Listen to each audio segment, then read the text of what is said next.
And this leads me to part 2, culture and the biosocial imperative.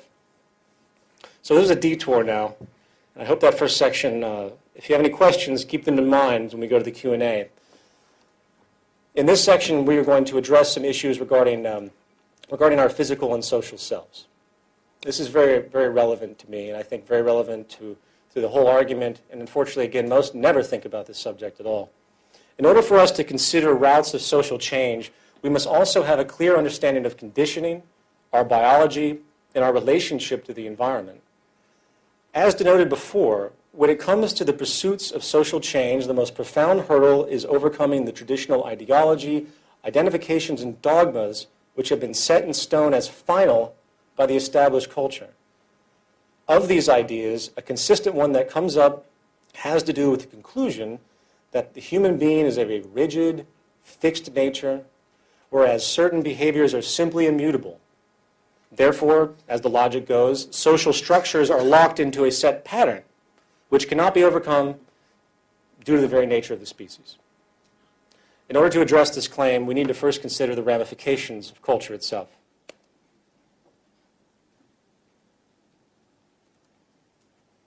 The word culture in a social sense is defined as a set of shared attributes, values, goals, and practices that characterizes an institution, organization, or group.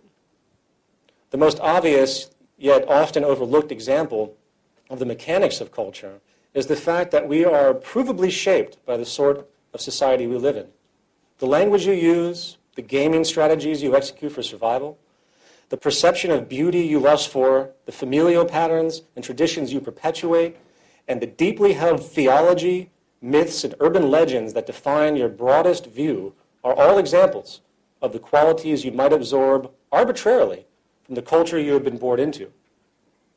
In fact, if you dig deeper, you find that there is really nothing that we cognitively think and believe which isn't first presented to us in some environmental form. An insulted man who pulls out a gun and shoots somebody had to learn at some point in his life what a gun was, how to pull the trigger, along with what he was defined insulting to begin with. Every word that I am saying has been learned one way or another. Every concept relayed is a collective accumulation of experience. A Chinese baby taken at birth and raised in a British family in England will develop the language, dialect, mannerisms, traditions, and accent of the British culture. Needless to say, it is obvious the profound effect the environment has on behavior. But that's only part of the equation, for we are obviously biologically defined as well. It doesn't matter how much time I try to condition a cat to learn to speak English, it simply can't. Simply due to the limitations of its evolutionarily derived biological state. Those limitations are basically defined by genes. Genes are a fairly recent discovery, and there has been a great deal of speculation as to the spectrum that genes hold. The spectrum of relevance that genes hold. The most contentious is in the realm of behavioral biology. This is a field dedicated to understanding how genetics influences behavior. The idea that genetics are the possible source of various behaviors became popular in about the 19th century. One of the first pursuits that emerged was the idea that the aberrancies of human behavior, such as criminality, could be explained by a person's genes. You know, the old criminal gene idea.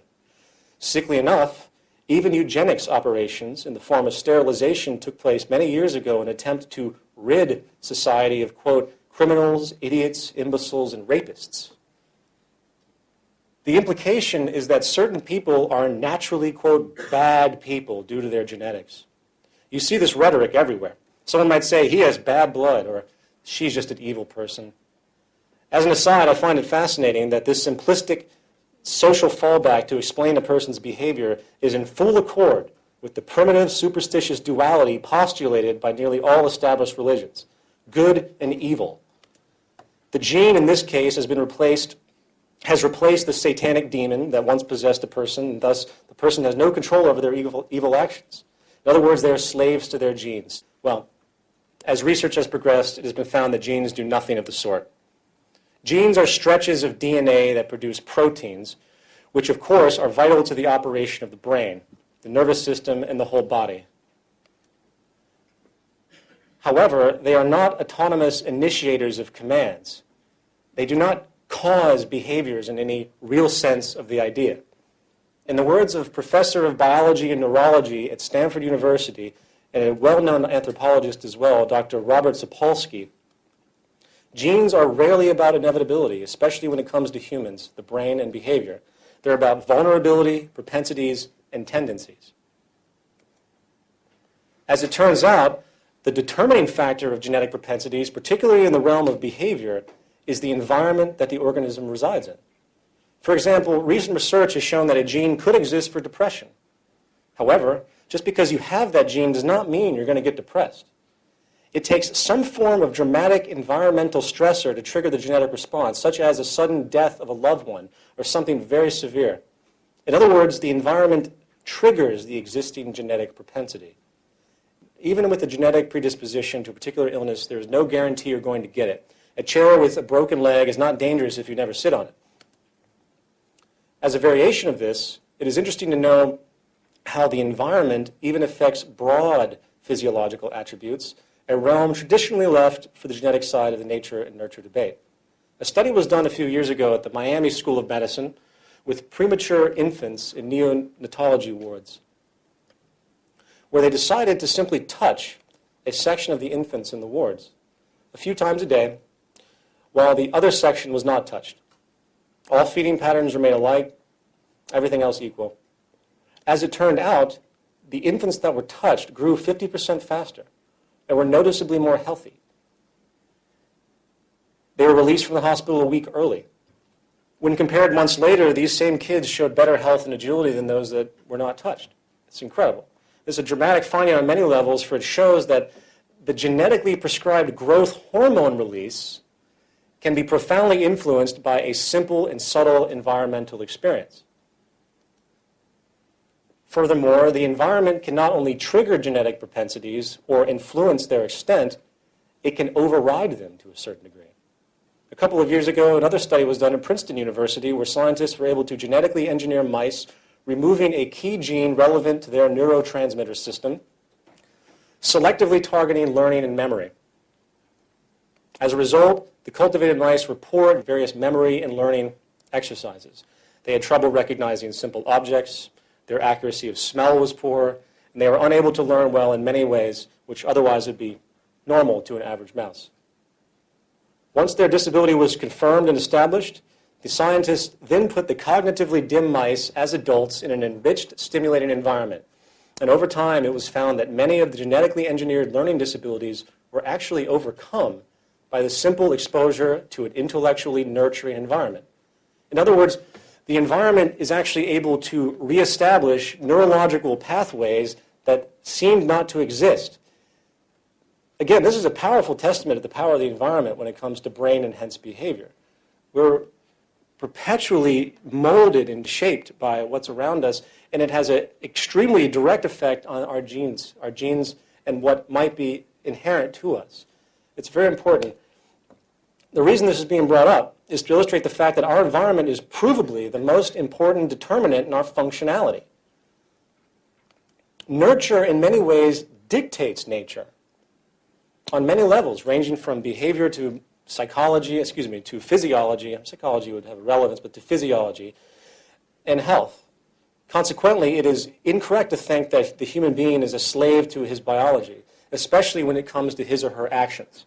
This is a powerful myth which needs to be dispelled and debunked.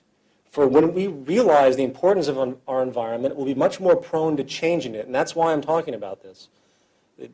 In isolation, it might seem like these are abstractions, but we have to learn that biologically, we are only as relevant, so to speak, as the environment which interacts with our biology. However, as one final example worth considering, which from my perspective summarizes the overwhelming power and relevance of our environmental culture we are exposed to, let's consider the implications of feral children. A feral child is a human child which has lived isolated from human contact from a very young age, isolated from society, or human society. Historical examples of this range from children that have been locked in rooms by their parents for years, to children who have been abandoned in the wild and raised, so to speak, by animals. This is Jeannie. She was discovered in 1970, having been locked in a single room, virtually alone, for 10 years. When they found her at 13 years old, she could barely understand language, and she knew only a few words. She was 54 inches tall. Her eyes could not focus beyond 12 feet, and she walked in an awkward, hunched manner, and she could not chew solid food. Once rescued, psychologists and scientists immediately began working to rehabilitate Jeannie, creating a nurturing environment, and she quickly began to overcome a great amount of the problems that she had had, but due to the severe emotional scars that she went through, something very specific stuck out, which has a specific relevance to the point I'm trying to make, and that was her inability to learn language. While humans obviously have a genetic predisposition for language, it is cases like this that show how the environment does not, if the environment does not engage those propensities at a certain point in time, then those language capabilities will not form. It requires the environment to stimulate the effect. And that's a very important thing, and I'm going to keep reiterating that. This young girl was rescued in May of this year in Russia. She was locked in a room with dogs and cats for several years, causing her to behave like an animal. She could not speak. She lapped up her food and drink with her tongue, and she walked on all fours. She was 5 years old when they found her, but her physical size was only of a 2-year-old. This is fascinating, apart from being horrific. It's the fact that feral children, they can pick up and imitate things in their environment that to us would seem absolutely unhuman. This is a girl named Oksana Malaya. She was also extremely neglected and ended up spending the majority of her childhood between the ages of 3 and 8, 5 years, living with dogs in the back of the family home. She actually slept in the kennel with the dogs for 5 years, and when rescued, she had adopted incredible canine mannerisms, including barking, a higher than average sense of smell and hearing. She ate raw meat. She walked on all fours and knew virtually no language. It is sociological examples like this that should really make one step back and question the lowest common denominator of what is supposed to be human nature. Please understand that there's no denial that we human beings are wired in a particular way. However, the fact is we obviously, especially at a young age, have an incredible ability to adapt to our environment. We are exceptionally malleable, and as studies have shown, will adapt based on what is supported and reinforced by the social condition we inhabit. If the known propensities of human beings, such as walking upright, learning language, and the like, are not triggered and supported by the environment, then they might not manifest. Therefore, again, the human being is very much a cultivated organism. The quality of a person's health and behaviors really comes down to the quality of the environment, culture, and hence social influences they are exposed to. This is critical that society fully understand this and adjust accordingly. It should be no wonder the world we live in when we examine the system, the environment that creates us. And this is the point. We, as so-called individuals, are running composites of our life experiences. We are walking expressions and cultivations of the environments we have passed through up until this very moment. And when it comes to survival, only those behavioral attributes that have served a function in your environment are reinforced and made dominant. Once you understand this, the corrupt world around you suddenly makes perfect sense. Human beings are not inherently greedy or inherently competitive or inherently corrupt. It is the social system, it's the environment that creates us. Just as a young girl will choose to walk on all fours and bark because that's what the environment makes similar to her, we become corrupt and we become self-interested because that's what our culture has created and put upon us. So the social imperative that emerges out of all of this in the long run is that there is a great deal of care which needs to be taken in regard to our social environment. We must alter the system in such a way so it does not create, support, or reinforce those behaviors which are socially harmful. And that's what social design is about. It's interesting to point out, and this takes me to a subsection of this, it's interesting to point out that competition and hierarchy, which seem dominant today, have not been the dominant ethos of human society for the majority of our time on this planet. Before the agricultural or Neolithic revolution, which occurred about 10,000 years ago, hunter-gatherer societies actually had a non-hierarchical, egalitarian social structure.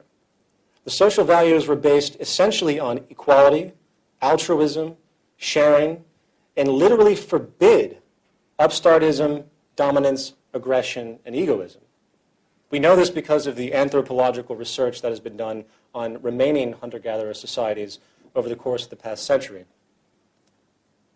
I find this fascinating, that for the bulk of our existences, as the human species, 99% of our societies have been virtually non-hierarchical, non-materialistic, and have had the wisdom to appreciate a minimalist affluence, as opposed to the dominance-driven, excessive, and unsatisfied culture we see today.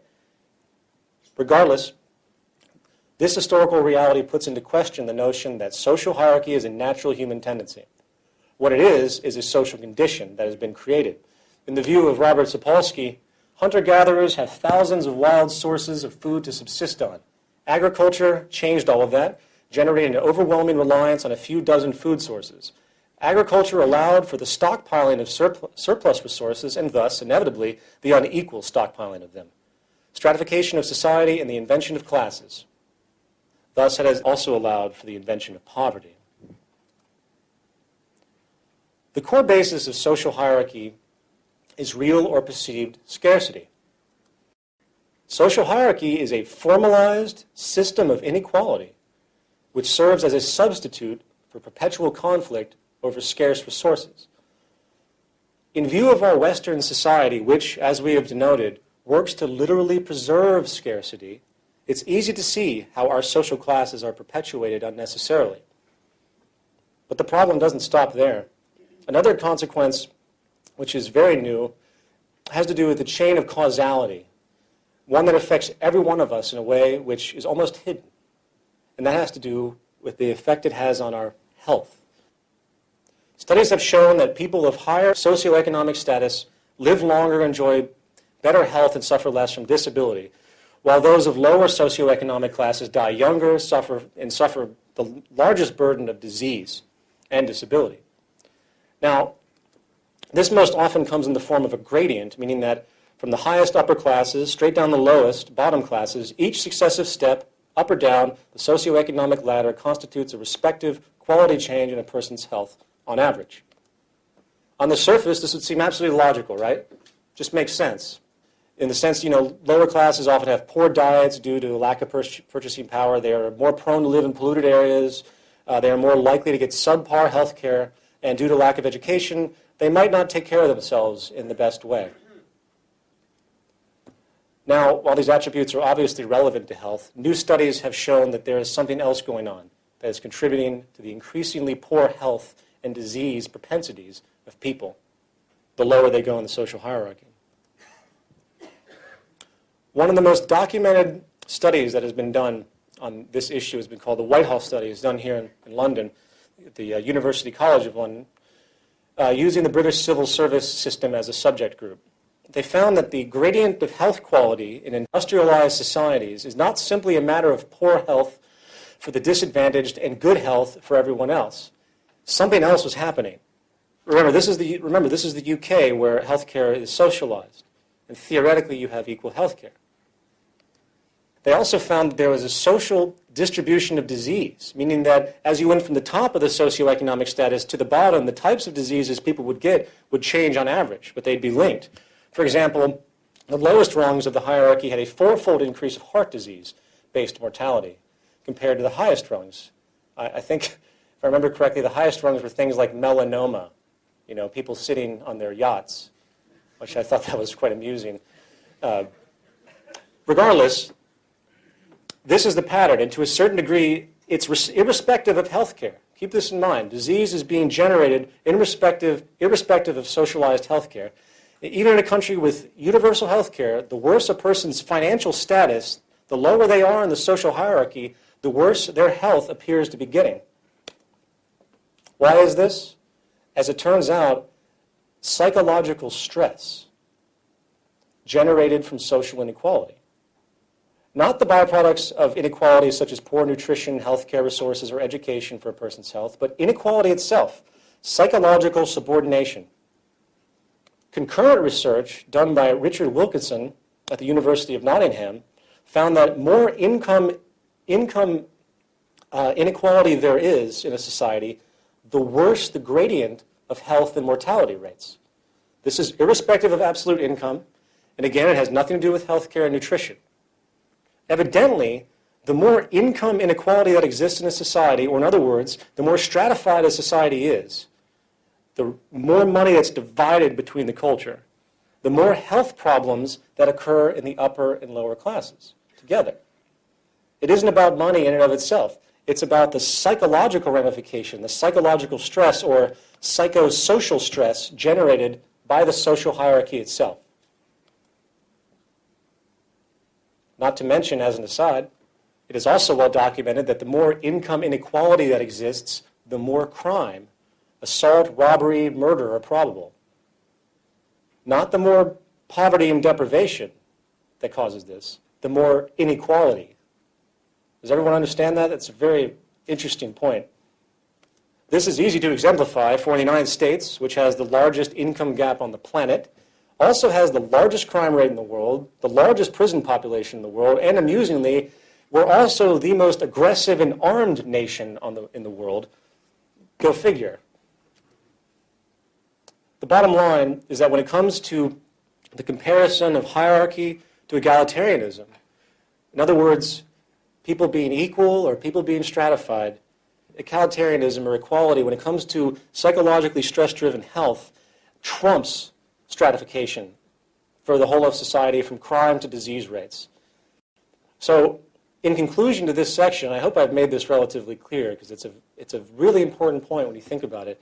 Not only are social classes modern inventions of human society, social classes are scientifically proven to be detrimental to the health of everybody by the very construct of its creation. I think, in conclusion of this formal presentation, that is one of the most incredibly compelling motivations to seek alternatives. The very fabric of the larger order of society is intrinsically and provably unhealthy. And coupled with everything else that we've talked about, I think that adds a tremendous weight to moving forward into something new.